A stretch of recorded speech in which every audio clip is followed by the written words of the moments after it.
This is a street level view of a concept plan that we put together on a long, narrow site in Ohio.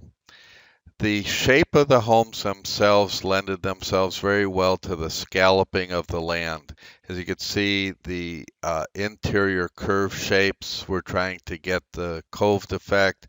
The land was fairly narrow and it was laced with wetlands. And so it was a little bit challenging from that standpoint, but we were able to achieve the desired density.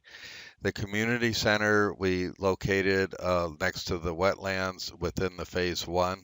And then you could see the open space. You could see the diffuser for a fire engine turnaround and to create some more character in the neighborhood, even though it was not uh, mandated to have this turnaround here.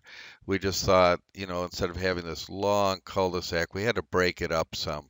And we had the room in that particular area because the wetlands kind of allowed us to put that in there. It just creates some break in a long cul-de-sac and also adds to safety. And I'm sure fire and police would appreciate that. The flare allows you to see down this wetland.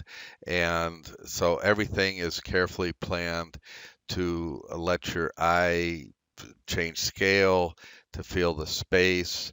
And these long, narrow sites, typically the engineer is going to make a straight street, have all the homes aligned, and then where's your value?